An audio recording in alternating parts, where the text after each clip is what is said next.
god has someone to favor, and their jarring discord is increasing by their various interests, until Zeus opens his mouth and says, "Oh, if you have any regard for me, to what rash steps are you proceeding?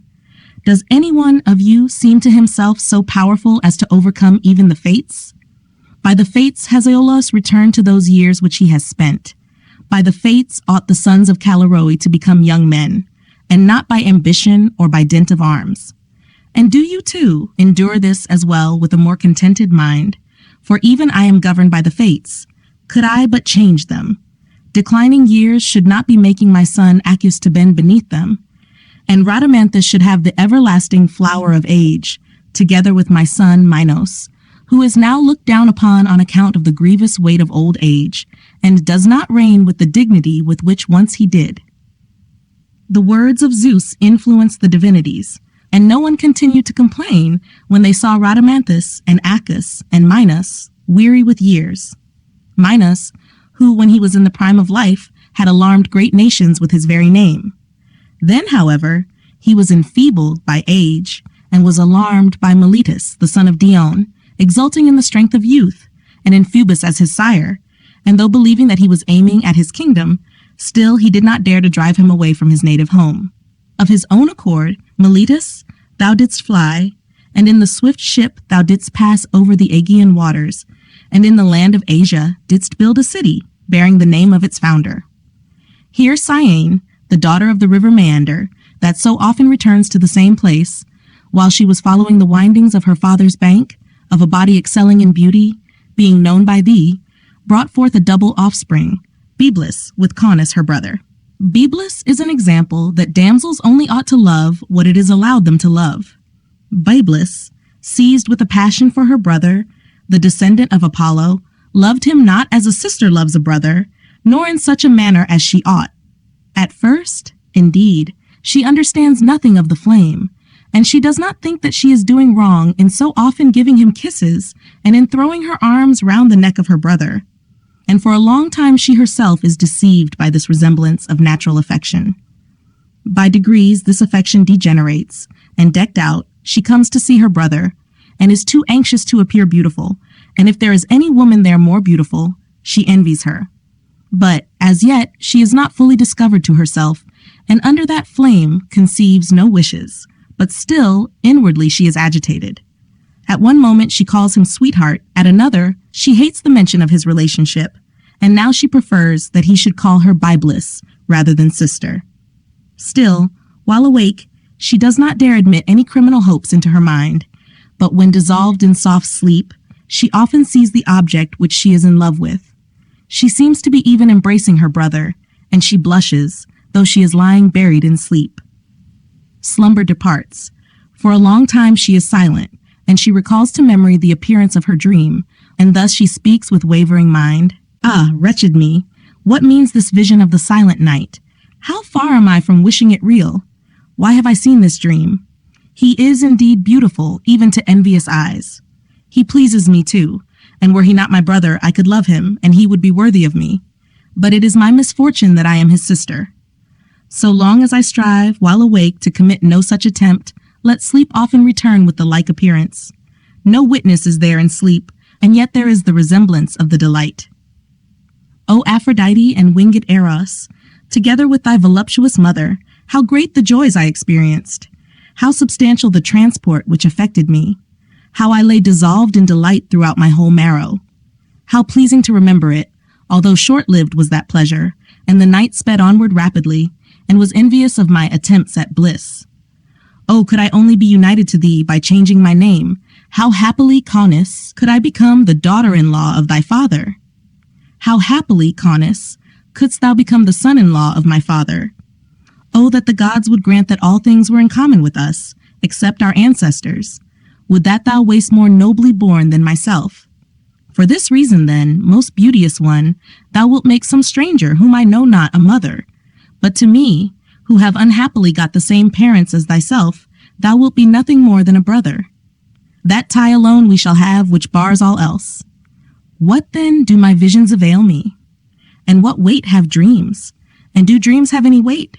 The gods fare better, for the gods have their own sisters in marriage. Thus Saturn married Ops, related to him by blood, Ocean Tethys, the ruler of Olympus Hera. The gods above have their privileges. Why do I attempt to reduce human customs to the rule of divine ordinances, and those so different? Either this forbidden flame shall be expelled from my heart, or if I cannot effect that, I pray that I may first perish, and that when dead I may be laid out on my bed, and that my brother may give me kisses as I lie. And besides, this matter requires the inclination of us both. Suppose it pleases me. To him it will seem to be a crime. But the sons of Aeolus did not shun the embraces of their sisters. But whence have I known of these? Why have I furnished myself with these precedents? Whither am I hurried onward? Far hence begone, ye lawless flames, and let not my brother be loved by me, but as it is lawful for a sister to love him. But yet, if he had been first seized with a passion for me, perhaps I might have indulged his desires. Am I then myself to court him, whom I would not have rejected, had he courted me? And canst thou speak out? And canst thou confess it? Love will compel me? I can. Or if shame shall restrain my lips, a private letter shall confess the latent flame. This thought pleases her. This determines her wavering mind. She raises herself on her side, and leaning on her left elbow, she says, "He shall see it. Let me confess my frantic passion. Ah, wretched me! How am I degrading myself? What flame is my mind now kindling?" And then, with trembling hand, she puts together the words well weighed. Her right hand holds the iron pen, the other clean wax tablets. She begins, and then she hesitates. She writes, and then corrects what is written. She marks, and then scratches out. She alters, and condemns, and approves, and one while she throws them down when taken up, and at another time she takes them up again when thrown aside. What she would have she knows not. Whatever she seems on the point of doing is not to her taste. In her features are assurance mingled with shame. The word sister is written. It seems as well to efface the word sister, and then to write such words as these upon the smoothed wax. Thy lover wishes thee that health which she herself is not to enjoy unless thou shalt grant it. I am ashamed. Oh, I am ashamed to disclose my name. And shouldst thou inquire what it is I wish, without my name could I wish my cause to be pleaded, and that I might not be known as Byblis until the hopes of enjoying my desires were realized. There might have been as a proof to thee of my wounded heart, my pale complexion, my falling away, my downcast looks, and my eyes often wet with tears, sighs too, fetched without any seeming cause. Frequent embraces too, and kisses, which, if perchance thou didst observe, could not be deemed to be those of a sister. Still I, myself, though I had a grievous wound in my soul, and although there was a raging fire within, have done everything, as the gods are my witnesses, that at last I might be cured, and long in my wretchedness have I struggled to escape the ruthless weapon of Eros, and I have endured more hardships than thou wouldst believe that a maiden could endure. Vanquished at length, I am forced to own my passion, and with timorous prayers to entreat thy aid. Thou alone canst save, thou destroy, one who loves thee. Choose which thou wilt do. She is not thy enemy who begs this, but one who, though most nearly connected with thee, desires to be still more closely connected, and to be united to thee in a nearer tie. Let aged men be acquainted with ordinances, and make inquiry what is lawful, and what is wicked, and what is proper, and let them employ themselves in considering the laws. A passion that dares all consequences is suited to our years. As yet we know not what is lawful, and we believe that all things are lawful, and so follow the example of the great gods. Neither a severe father, nor regard for character, nor fear shall restrain us, if only the cause for fearing is removed. Under a brother's name will we conceal our stolen joys so sweet. I have the Dionysusty of conversing with thee in private, and even before others do we give embraces, and exchange kisses. How little is it that is wanting? Do have pity on the love of her who confesses it, and who would not confess it, did not extreme passion compel her, and merit not to be inscribed on my tomb as the cause of my death. The filled tablets fall short for her hand, as it vainly inscribes such words as these, and the last line is placed in the margin. At once she seals up her own condemnation with the impress of a signet, which she wets with her tears, as the moisture has deserted her tongue. Filled with shame, she then calls one of her male domestics, and gently addressing him in timorous tones, she said, "Carry these, most trusty one, to my," and, after a long pause, she added, "brother." While she was delivering them, the tablets, slipping from her hands, fell down. She was shocked by this omen, but still she sent them. The servant, having got a fit opportunity, goes to her brother and delivers the secret writing. The Meandrian youth, seized with sudden anger, throws away the tablets so received when he has read a part, and with difficulty withholding his hands from the face of the trembling servant, he says, "Fly hence, O accursed pander to forbidden lust, who shouldst have given me satisfaction by thy death, if it was not that thy destruction would bring disgrace on my character." Frightened, he hastens away and reports to his mistress the threatening expressions of Caunus. Upon hearing of his refusal, you, Byblis, turn pale, and your breast, beset with an icy chill, is struck with alarm. Yet when your senses return, so too does your frantic passion return, and your tongue with difficulty utters such words as these, the air being struck by your accents. And deservedly am I thus treated. For why, in my rashness, did I make the discovery of this wound? Why have I so speedily committed words to a hasty letter, which ought rather to have been concealed? The feelings of his mind ought first to have been tried beforehand by me, with ambiguous expressions. Lest he should not follow me in my course, I ought, with some part of my sail only, to have observed what kind of a breeze it was, and to have scudded over the sea in safety, whereas now I have filled my canvas with winds before untried. I am driven upon rocks in consequence, and sunk I am buried beneath the whole ocean, and my sails have now no retreat. And besides, was I not forbidden by unerring omens to indulge my passion at the time when the waxen tablets fell, as I ordered him to deliver them, and made my hopes sink to the ground? And ought not either the day to have been changed, or else my whole intentions, but rather of the two, the day? Some god himself warned me, and gave me unerring signs, if I had not been deranged. And yet I ought to have spoken out myself, and not to have committed myself to writing. And personally, I ought to have discovered my passion. Then he would have seen my tears. Then he would have seen the features of her who loved him. I might have given utterance to more than what the letter contained. I might have thrown my arms around his reluctant neck and have embraced his feet, and lying on the ground, I might have begged for life, and if I had been repelled, I might have seemed on the point of death. All this, I say, I might then have done, if each of these things could not singly have softened his obdurate feelings, yet all of them might. Perhaps, too, there may be some fault in the servant that was sent. He did not wait on him at a convenient moment. He did not choose, I suppose, a fitting time, nor did he request both the hour and his attention to be disengaged.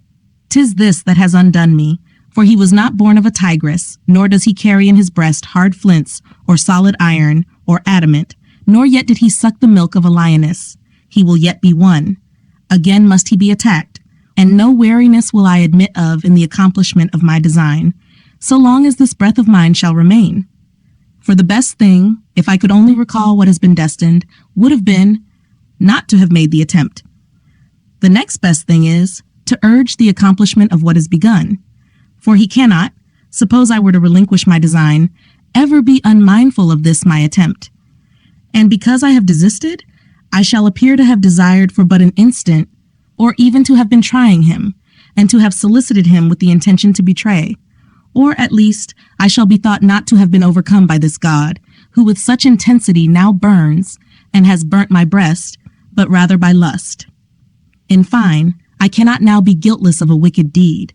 I have both written to him, and I have solicited him. My inclination has been defiled. Though I were to add nothing more, I cannot be pronounced innocent. As to what remains, 'twill add much to the gratifying of my wishes, but little to my criminality. Thus she says, and so great is the unsteadiness of her wavering mind. Though she is loath to try him, she has a wish to try him, and she exceeds all bounds, and to her misery, exposes herself to be often repulsed.